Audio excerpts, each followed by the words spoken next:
First of all, before I get going, I want to say something, and that is all playoffs of any kind, whether it's the NFL, college, it all needs to be syndicated on local and national networks and national television.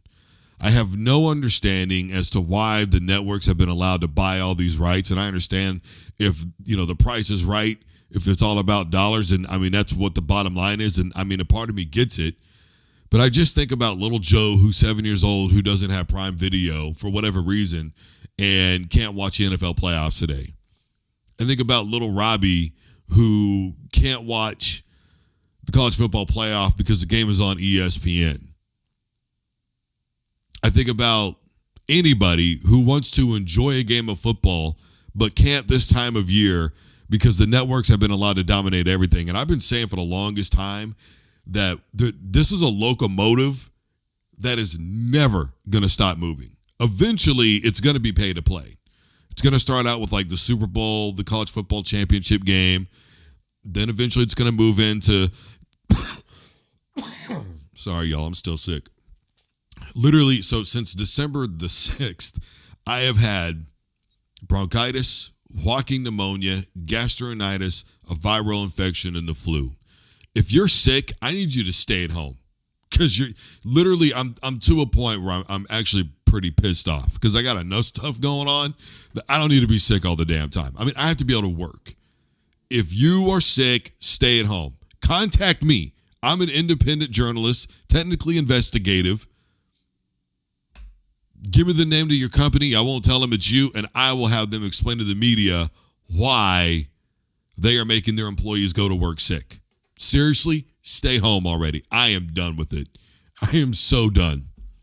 Moving forward. What is going to happen, and then it's going to move into, pay for play for the AFC, NFC championships. Then eventually it's going to be the entire playoffs. Then it's going to be select games. And then eventually you're going to have every game is going to be pay to play or play to pay. And that's just all there is to it. You are going to see the future where every game is on an app, probably eventually team specific. You might be able to get away with like doing something like paying an annual price so that way you can watch every game except for the playoffs. That'll probably be excluded. You'll probably still have blackout games, but it is what it is. The only way to stop it is to stop watching on these apps, but you're not going to miss the playoffs today, are you, Baltimore fan? No, you're not. You're going to watch. You're not going to miss the playoffs today, are you, Pittsburgh Steelers fan? No, you are going to watch. You're going to be somewhere, right? Right. So there's that. But, and I hate to break it to everybody, but this is literally the best way to break your silence or to speak with your silence is during the playoffs. Force them. Like, our bad. We're not going to do that anymore. All right. So, first of all, I want to be clear to everybody that for anybody who's been saying that I have a bias against the SEC, if I have a bias against the SEC, who would I have a bias for? I don't have an obligation to anybody because, as I just alluded to, I'm an independent. I don't have to answer to P&R people, A&R people, program directors, sports news and information directors. I don't have to listen to anybody. I don't have to deal with who we have sponsorships with, who we're in partnerships with. I don't have to do any of that stuff. You know why? Because I'm 100% independent. So whether or not an SEC team is playing for a national championship, it literally does not define how my program is going to go because my program is going to operate under the same guise regardless. And that, guys, is I don't care about your conference. And when I say your, I mean the Big Ten, the SEC, the ACC, the Big 12, the Pac-12, if it comes back or not. I don't care about the Sun Belt because I don't believe that we should be sitting around thinking about power conferences because that bias still has the Big 12 listed as a power conference when they clearly are not. That's why. That's what I can't stand about it. It is a financial parallel that we find ourselves in where we are being thrusted into this BS because these networks and these other companies have a financial obligation that they now have to protect. And so we get nonsense shoved down our throats that actually isn't true. You take, for instance, this year, I've been saying it from the beginning. The SEC this year is not what they have been in years past. I said it at the beginning of the season. I'm not into making this the SEC Invitational for the college football playoff. I'm not doing that. Look, there was only one team in the SEC who won a football game in the playoffs this year. That team was obviously Texas. That was also the only team in the SEC who didn't schedule an FCS opponent. That's whether anybody likes it or not. And against the Big Ten, the SEC has been dominated in the bowl season and in the college football playoff, and specifically by Ohio State, especially in the football playoff. And then, look, let's take this a step further. Understand that going into championship weekend this year, the teams that SEC teams have beat had a combined win percentage of 45 in the other power conferences.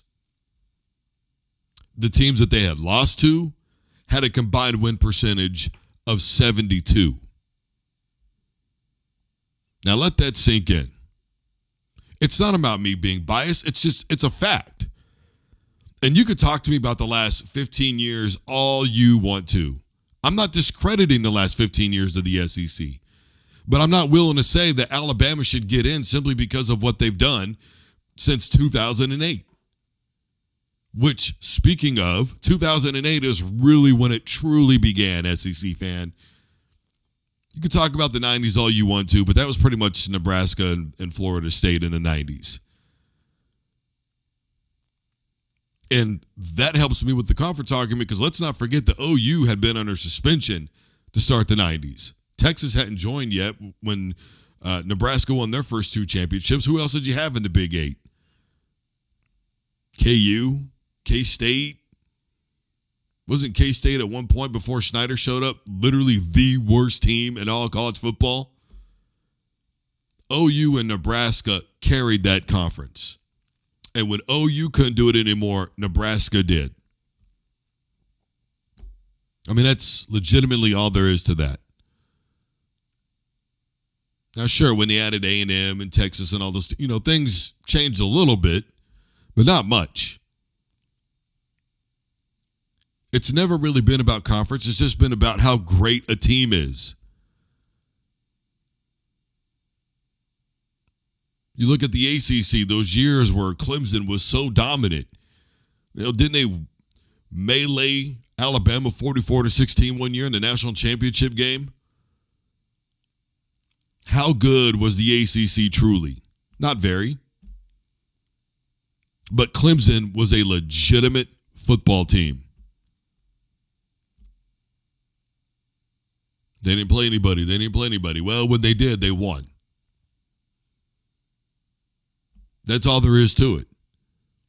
And in 2008, that was when ESPN went public with the deal that they had made with the SEC, which was worth, $2.5 billion at that time?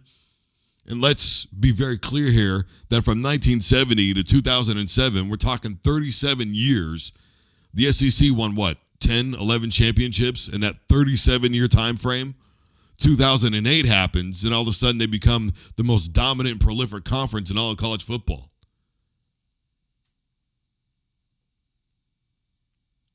Let that sink in. Now, I would accept an argument that says, look, into the mid to late 90s and early 2000s, the SEC started to make a move, and ESPN made a business decision that was savvy. I'm willing to put up with that argument. But I think what we need to understand is that with the promotion of ESPN, especially at the time and probably still being the biggest brand in terms of round-the-clock sports, of course it was going to help create sustainability for the SEC. Without it, it doesn't exist. Let's not forget they basically did the exact same thing for, Big East basketball. Somebody go back and rewatch Requiem for the Big East. And then you get these recruiting profiles, right? So now you have all these kids coming in. They're getting these phenomenal recruiting profiles. Sorry, I'm still sick. You're getting all these recruiting profiles. And then what's happening with that is they're all on TV. They're going to Florida. They're going to Georgia. They're going to Alabama. They're going here. They're going there. So now you get to bring in a better brand of coach, an Urban Meyer, a Nick Saban. Better athlete, better coaches. Better coaches are going to result in more wins. More wins is going to result in more money for the conference, which I understand, SEC fan, that's a good part of the reason why you guys root for other teams within your conference to win games, because you understand how the trickle economics helps your conference out, which eventually helps your school out in whatever, in whatever way that they can. It eventually helps your school out. I get it. Whether anybody else gets it or not, I don't know. And even if they do get it, it's not to say that they're not tired of it. Because I guarantee you, most Michigan fans really don't care that Ohio State is playing for a national championship. In fact, they're probably rooting against them. Either that or bragging about how, well, we beat them. What's everybody else's problem? What happened to you, Texas? What happened to you, Tennessee? We were able to get over on them. Now, fan outside looking in is going to go, well, come on, man. It's a rivalry game. Anything can happen. But Michigan fans going to go, and they're so much better than us. How come they couldn't beat us? Well, and then especially with what they did in their bowl game against you-know-who. Come on, man. I think we just have to be honest. I think that's what a good majority of fans are asking for. They're asking you to be honest. There are some people in my comment section that are very honest. Some Georgia fans are like, look, man, we didn't play good. Other teams deserve to win. It's all there is to it. But then you have other Georgia fans, we didn't have Carson Beck and da-da-da-da-da. Well, first of all, you're not going to have him next year either because he's gone. Rumor has it that he's heading out. What was it, Miami? Is that where he's going? Taking over Cam Ward's spot? And even then, Carson Beck throwing, 2-3 interceptions in the first half and then having to throw for 300 yards in the second half to try and bring his team back after getting them down by 30? Come on. Miami's going to be able to see plenty of that. Look, the point of what I'm saying is that excuse didn't fly for Florida State, so we're not going to use it for Georgia. And by the way, Notre Dame had how many defensive players out and still played the way that they did? Would you have given them any leeway? No? Okay. Speaking of Notre Dame, I guarantee a USC fan doesn't care. Doesn't help them financially in any way, shape, or form. Most teams of rival teams do not care what the other team does. I guarantee you, my favorite team, the only time I really want my rival to win is so that way if my team beats them, it looks better for us. That's it. That's what I care about. Other than that, it's like, why should I care if you win or lose? It might help my conference out or whatever, but I care about my team and their wins. But you guys want to be huddled in together in this little tight-knit group and act like everything is an inside joke and then pretend the whole world is against you. We're not. We're tired of hearing about it. And it's not good for sports. I hate to break it to everybody, but it's not. Well, Alabama games were for this rating. Bro, 90% of people were watching to see you lose. And I understand that in the great state of Alabama, you don't have a pro football team. You don't have a pro basketball team. You don't have a pro hockey team. So college football and basketball and softball and baseball and college hockey, that's what you have. Wrestling, I get it. It is legitimate. It's what you have. I understand. The Iron Bowl is a very big deal. And I get it. And I understand what football means down in the South, man. I got people down in Texas. I've seen it firsthand. I know what it is. But there comes a point where admittance suits us all a little bit better. And I think we need to admit that Texas, as I pointed out, was a pretty much one-way football team. Throwing the football, 90% of what they're doing is vertical, and then they're just running the football up the middle, and there's not a lot of window dressing in between there. I mean, this is not quantum physics when we're talking about the Texas Longhorns. Quinn Ewers is hurt off and on. The type of money that people are talking about with him going into next season potentially, whether it's rumorville, hearsay, or a for certain thing that just hasn't been finalized yet, who really knows? But what I'm saying is, I don't think he was worth it. I think he didn't go to the NFL because he was afraid of what would potentially happen if Arch Manning won a championship with a team that he couldn't get over, especially with the fact that they got Isaiah Bond this season. But he folded when the game was on the line. And I pointed out that Sark is not very good. And if you look at the play calling down in the red zone, 21-14, that was pretty bad play calling for the most part down there. There was a little bit of what I would call execution on that, but for the most part, that was bad play calling and a quarterback who's just inept. And I've always said that eventually we find out that players are reflective of their coach, and Coach Sark does not know how to handle a lot of those situations like that when the team is down. And we saw it revealed yet again. Heck, even when they're up, you can't hold on to a lead. We saw it yet again. So Ohio State has been, so far in this playoff, probably the most deserving because of overall how they've played. Notre Dame, their defense has certainly carried them. Their special teams has certainly carried them. They've gotten just enough out of the passing game. The run game, to me, I don't know if they're trying to save it for Ohio State or what, but I personally think that they should have a run game right now that's getting 150 a game, easy, 200. It is what it is. Freeman, phenomenal. I said when he got hired that eventually he was going to win a championship. Now, last year, I didn't like the quarterback situation, so I didn't think it positive or possible. This year, after the loss to Northern Illinois, I kind of thought, well, maybe here we go again. But as the season progressed, I was kind of quiet about it because I was just watching Notre Dame. Because they kept blowing pretty much everybody out. They were dominating. Anybody who was ranked in front of them, they ended up taking care of.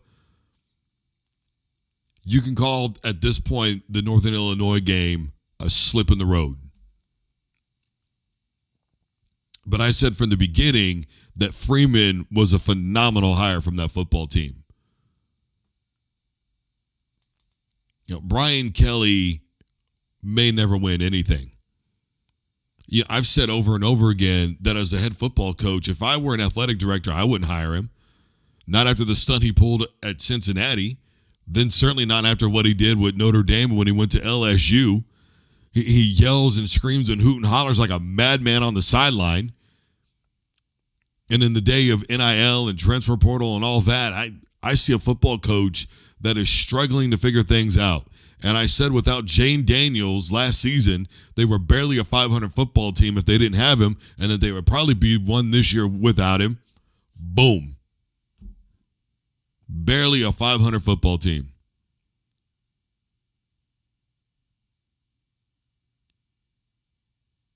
Jane Daniels made him look a lot better than he was as a football coach. Now, that's all there is to that. Freeman is getting his. Look, this could end up being the best.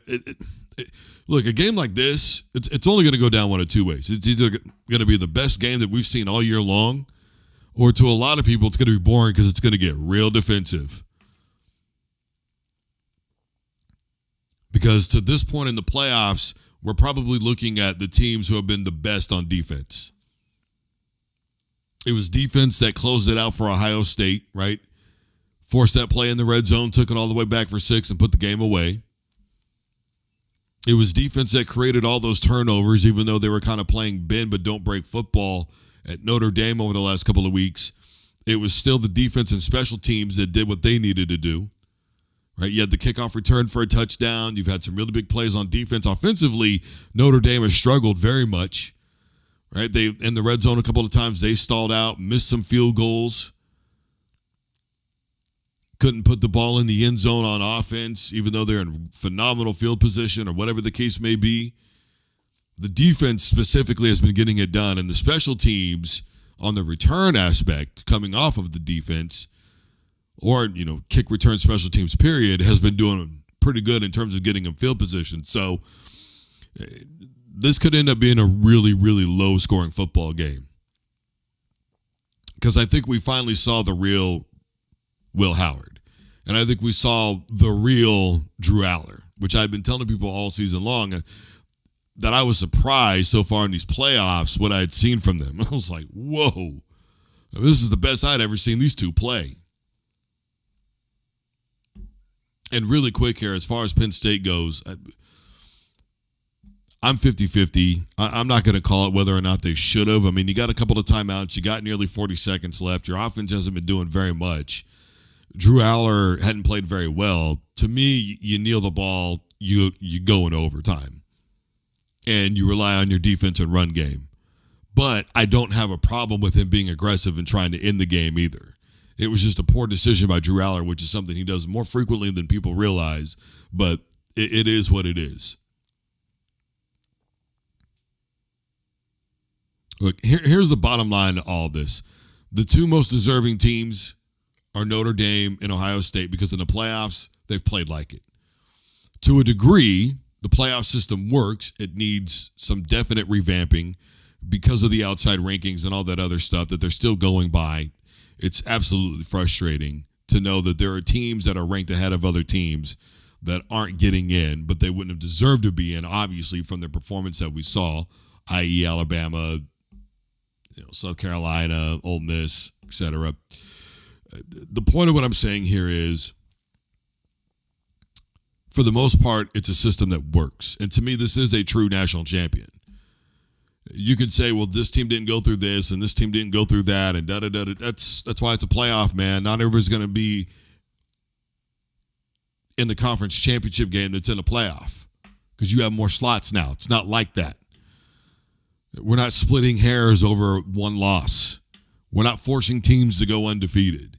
The teams that have played the best to get to this position are in there. Now, Notre Dame, has played good, but they haven't played great. But defensively, they have played so good that they have earned their way here.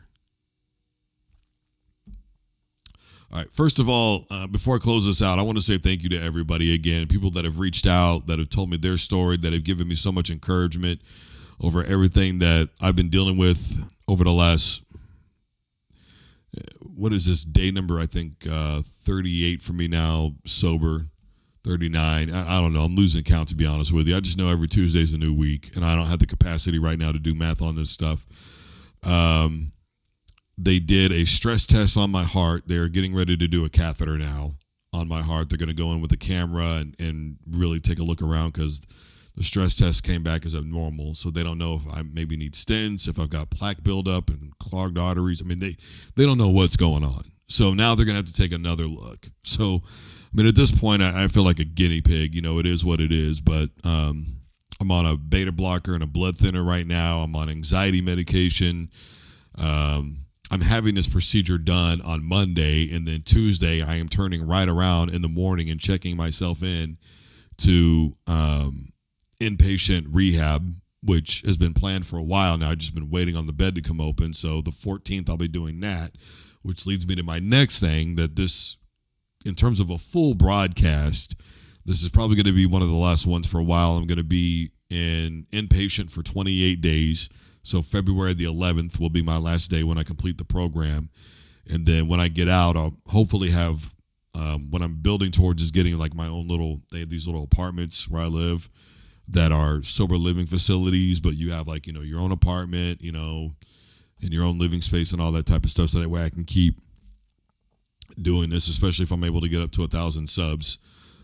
Because at that point I'll be able to make money and, hopefully be able to move this over to more of a full-time thing. But regardless, to all of you who have reached out again, I say thank you so much. You can't imagine how much I appreciate it. You guys have helped keep me going. I'm here alone most of the time. It's been so scary. with all the hypertension and high blood pressure that I've been having. It's actually been really sporadic. The anxiety attacks, the lack of energy, any and everything that I do just seems to exert my body completely. It's one thing after another, but everything is one day at a time. So I am getting through. Regardless, you guys enjoy the playoffs this weekend. Everybody stay safe. Take care of each other. Have a wonderful rest of your night and or day.